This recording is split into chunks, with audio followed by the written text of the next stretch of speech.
Few things in the world can be crueler than kind words, than the presumption of understanding. All will be well, fret not. 'Tis passing weariness. I'm always willing to listen. The empty platitudes echoed in his mind, polite dismissals wielded to render feelings insignificant, smoothing over jagged grief, paring away thorns of anger, until what remained could be molded into a socially acceptable shape. Sometimes he would resist, bristling at sympathetic colleagues, claw at their consoling hands as they urged him to bury his demons. But they would only look down at him, pity plain in their eyes. Tell them what they want to hear. And every time, he was accepted once more, and the sacred pretense of harmony restored. But this time, I am surely beyond acceptance. Hermes stood in the prime artifice, high in the skies of Ktisis Hyperborea. From the lower levels, the emergency announcement echoed faintly. Dangerous creations may be on the loose, droned the pre-recorded voice, and the facility had been placed in a state of alert. A field of dampening magic hung over its dimensionally interconnected spaces, suppressing the abilities of all present save for authorized staff. All this chaos at my whim. With a hand greatly enlarged by his transformation, Hermes reached out to the facility's Ethernet. He commanded more enclosures be thrown open, and images etched in light confirmed the result. The specimens thus released would fall upon his pursuers, whose priority was not their well-being. In their haste, they would slaughter rather than subdue, and the blood of those innocent creatures would be on his hands. The choice is mine and mine alone, and so too the blame. His heart wrenched in shame. But disadvantaged as he was in both strength and numbers, he had precious few options. Never before had he offered violent resistance to anyone. And merely anyone. His pursuers were not.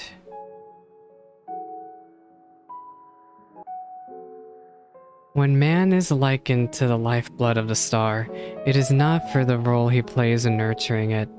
In this collective duty, all must flow in a single direction, and disagreements seldom depart the realm of civilized debate. Hermes was not given to asserting his beliefs, but he was about to do so with force, and the prospect filled him with an indescribable dread. The pursuers were pressing ever nearer, leaving a trail of death in their wake. As he set free more hapless creations to bar their way, his thoughts drifted to one of them, Azem's familiar, or so it had been initially claimed. In truth, he was a traveler from the future, from a time long after civilization as Hermes knew it had ended. A person who, despite turning the Elpis flower into a sorrowful hue, could continue to smile. What Hermes had glimpsed in his gentle countenance was neither kindness or forbearance, but strength. And that strength had allowed him to overcome innumerable hardships. I must be strong too. I will be. He would confront and accept these feelings, even should they break him, even should they drive him to do the unthinkable. No matter what, Meteon, I will not turn away from the answer. He looked to his beloved creation, whose gaze took in everything and nothing. Forever changed by the knowledge, he tried to take solace from the fact that she heeded his requests to wait, which suggested that her shared consciousness had stabilized. According to Meteon's report, there was little joy to be found in the distant stars, assuming that there were things out there who could share what gave their lives meaning. He feared the answer would be too bitter for his fellow man to swallow. That was why he needed time, the time to come to terms with the truth alone. His thoughts unclouded by well-meaning debate or pragmatic concerns for future implications. With a heavy heart, Hermes opened a higher clearance enclosure and unleashed the fearsome laden lord in constant review. The creation was his last chance. If it failed to hold off his pursuers, he would have no choice but to confront them himself. There could be no justifying the crime, no turning back. So be it. Better to be seen as an aberration than abide in the fiction for their sake. I sent you unto the stars. I won't let your efforts be in vain.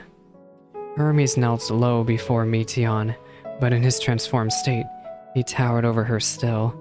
With enormous hands made to tame unruly beasts, the gentlest touch could nevertheless do harm. And so, he gazed into her eyes, the same striking blue as her wings, and recalled the days that had led them to this reckoning. Hermes blinked as the blurry images became the room at Anagnorisis. How long have I been asleep?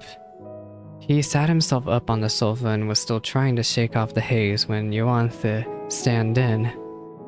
With a pointed sigh, she explained how they found Hermes collapsed in a corner of the garden and subsequently borne him here. He shrunk in embarrassment as the memories came flooding back. Forgive me.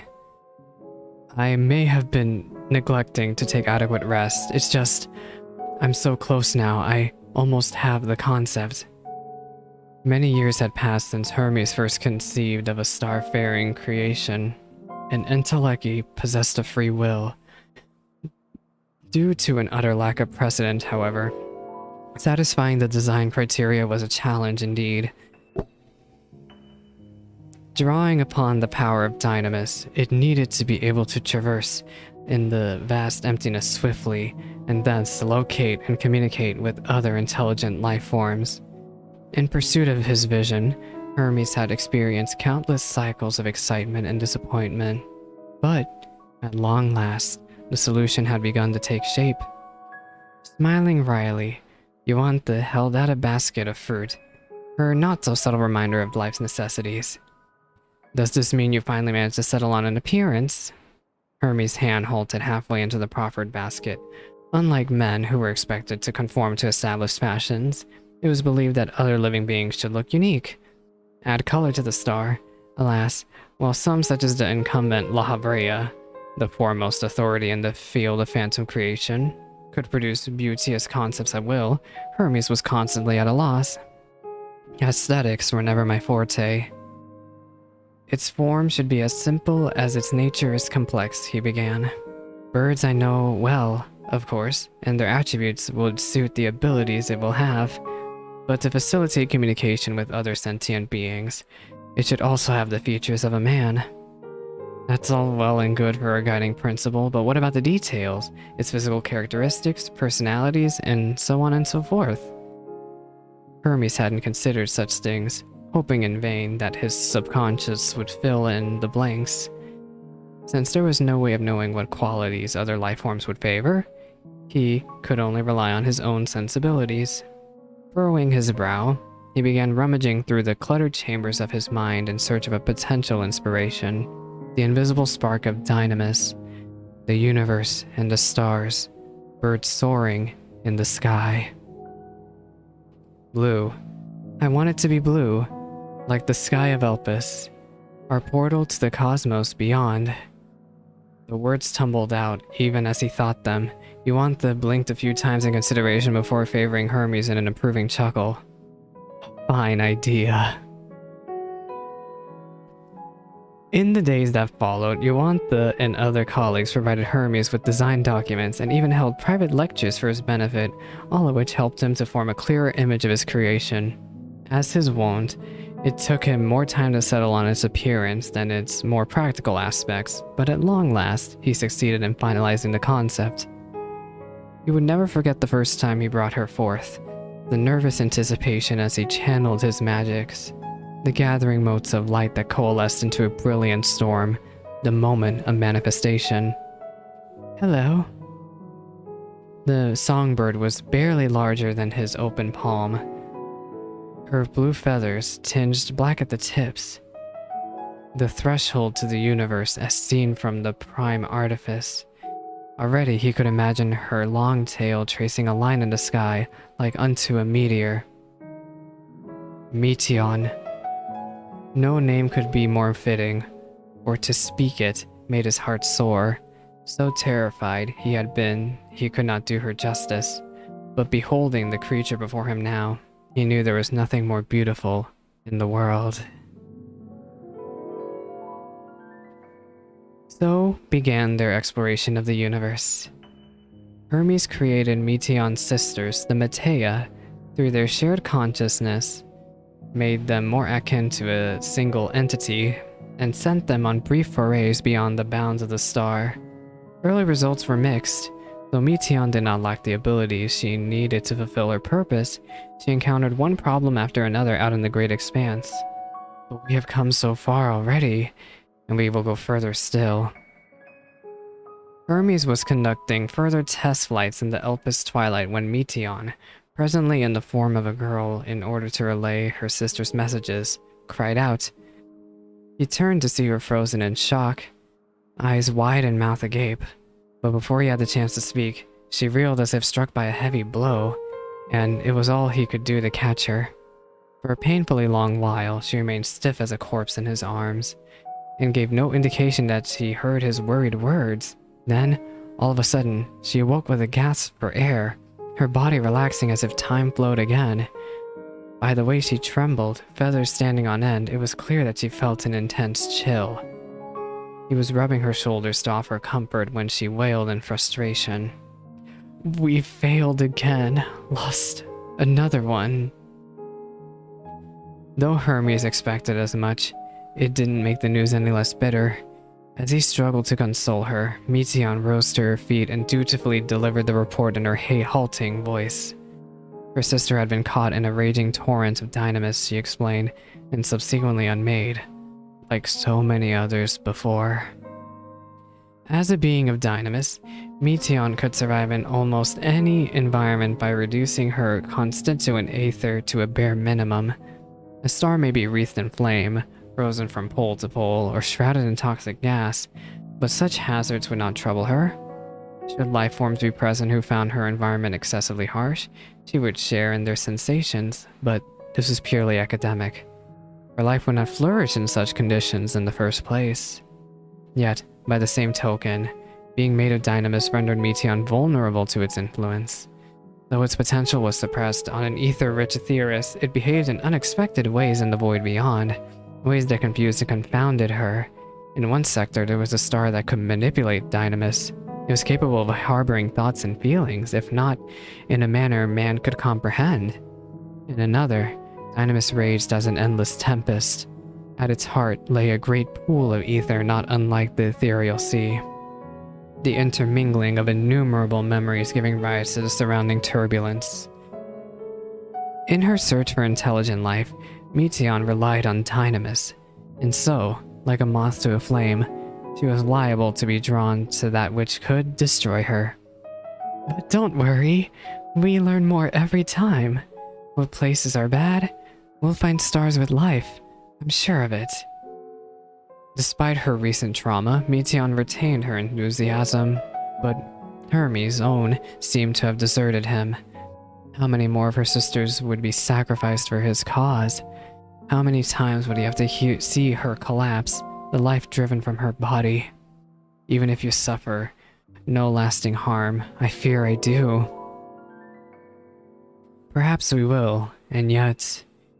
he managed to say before falling silent and hanging his head in shame. He sighed and opened his eyes, only to see a pair of inquisitive blue ones peering up into his own. Scolding himself for failing to control his emotions, he took a deep breath to regain his composure, and felt a tiny hand on his head. Meteion was stroking his hair, the motions exaggerated and awkward. Have faith, Hermes, we'll get answers. Then everyone will be happy. You, me, everyone. The stroking continued for a good while, before she withdrew her hand, leaving his dark hair an unkempt mess, and his soul somehow comforted. Hermes looked at her and smiled, and she returned the favor, giggling in her endearing way. You're right, Meteion. We'll find the answers in the distant stars, and then we will bring a change to our own. He rose to his feet to behold the star-speckled sky once more, with hope in his heart for the future.